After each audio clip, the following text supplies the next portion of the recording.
എന്തൊരവസ്ഥയാണ് നമ്മുടെ നാട്ടിലേത്. 19 വയസ്സുള്ള ചിത്രപ്രിയയ്ക്ക് എത്ര കാലം ഈ ലോകത്തിന്റെ സൗന്ദര്യം ആസ്വദിക്കാൻ അവസരം ബാക്കിയുണ്ടായിരുന്നു. പക്ഷെ അവൾ എടുത്തുചാടി അവന്റെ ബൈക്കിന് പിറകിൽ ഇരുന്ന് പോയത് മരണത്തിലേക്കാണ്. ഇനി അവന്റെ കാര്യം എടുക്കുക.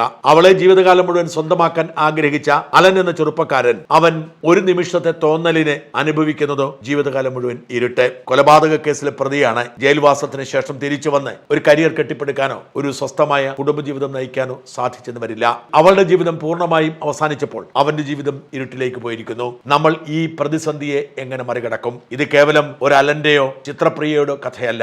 നമ്മുടെ ചുറ്റും നിരന്തരം സംഭവിച്ചുകൊണ്ടിരിക്കുന്ന പ്രണയ ദുരന്തങ്ങളുടെ കഥയാണ്. പല പെൺകുട്ടികളും ആൺകുട്ടികളും ആഗ്രഹിക്കാതെ തന്നെ ലഹരിക്ക് അടിമയാകുന്നു. ആഗ്രഹിക്കാതെ തന്നെ ലഹരി കച്ചവടത്തിന്റെ ഇടനിലക്കാരാവുന്നു. ആഗ്രഹിക്കാതെ തന്നെ ലൈംഗിക വൈകൃതത്തിന് അടിമകളാവുന്നു. അവരുടെ ഒന്നും വീട്ടുകാർ പോലും ഇതൊന്നും അറിയുന്നില്ല. വീട്ടുകാർ മക്കൾ പഠിക്കുകയാണ്, അവർ സ്വസ്ഥമായി ജീവിക്കുന്നു എന്ന് കരുതുന്നെങ്കിലും അവർ യഥാർത്ഥത്തിൽ വലിയ പടുകുഴിയിൽ ചെന്ന് വീണിരിക്കും. ഈ പ്രതിസന്ധി ഇത്രയും രൂക്ഷമായതിന്റെ കാരണം നമ്മുടെ സാംസ്കാരിക മാറ്റമാണ്. നമ്മുടെ പുതിയ തലമുറയ്ക്ക് ആരെയും ഭയമില്ലാത്തതുകൊണ്ടാണ്. എല്ലാ നിയമങ്ങളും പ്രായപൂർത്തിയായവരാണ്, അതുകൊണ്ട് നിങ്ങൾക്ക് ഇഷ്ടമുള്ളത് ചെയ്യാം എന്ന അധികാരം കൊടുക്കുന്നത് കൊണ്ടാണ്. വാസ്തവത്തിൽ ഈ അമിതമായ സ്വാതന്ത്ര്യം, ഈ പൗരാവകാശ ബോധം ഒരു തലമുറയെ നശിപ്പിക്കുന്നു. പാശ്ചാത്യ രാജ്യങ്ങളിലേതുപോലായി നമ്മളെന്നാണ് പലരും പരാതിപ്പെടുന്നത്. വാസ്തവത്തിൽ പാശ്ചാത്യ ലോകത്തെക്കുറിച്ച് ധാരണയില്ലാത്തത് കൊണ്ടാണ്. പാശ്ചാത്യ ലോകം ഇങ്ങനെയൊന്നുമല്ല.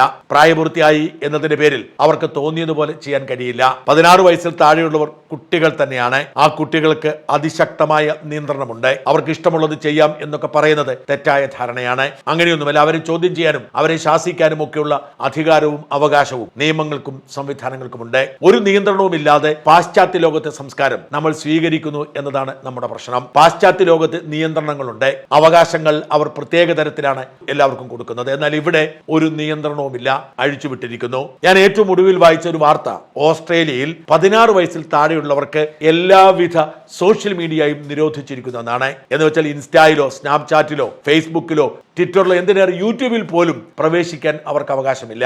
16 വയസ്സിൽ താഴെയുള്ളവർക്ക് സ്മാർട്ട് ഫോൺ പോലും നിയമം വഴി നിരോധിക്കുന്നു. ഇത് പാശ്ചാത്യ ലോകത്തെ ഒരു നിയമത്തിന്റെ കാര്യമാണ്. സ്കാൻഡിനേവിയൻ രാജ്യങ്ങൾ ഇതിനേക്കാൾ കടുത്ത നിയമങ്ങൾ നടപ്പിലാക്കിക്കൊണ്ടിരിക്കുന്നു. ഇങ്ങനെ പാശ്ചാത്യ ലോകം, ഇന്റർനെറ്റ് എന്ന ഈ യുഗത്തിന്റെ കണ്ടുപിടുത്തം നമ്മളുടെ തലമുറയെ നശിപ്പിക്കാതിരിക്കാൻ നിയന്ത്രണങ്ങൾ ഏർപ്പെടുത്തുമ്പോൾ നമ്മൾ നിർമ്മിതി ബുദ്ധിയുടെ സാധ്യത പോലും ഉപയോഗിച്ച് സ്വയം നശിക്കാൻ പൗരബോധത്തിന്റെ പേരിൽ അവസരമൊരുക്കി കൊടുക്കുന്നു. നമ്മുടെ ഭരണകൂടം ഉണരേണ്ടിയിരിക്കുന്നു. നമ്മുടെ മാതാപിതാക്കൾ ഉണരേണ്ടിയിരിക്കുന്നു. നമുക്ക് നഷ്ടപ്പെട്ടു പോയ പല മൂല്യങ്ങളും തിരിച്ചു പിടിക്കാൻ നിയമനിർമ്മാണങ്ങൾ നടത്തേണ്ടിയിരിക്കുന്നു. അല്ലെങ്കിൽ ഒന്നും അറിയാത്ത ചിത്രപ്രിയമാർ പറക്കമുറ്റുന്നതിന് മുൻപ് ഈ ലോകം വിട്ടുപോകുന്ന സാഹചര്യം ആവർത്തിച്ചുകൊണ്ടിരിക്കും.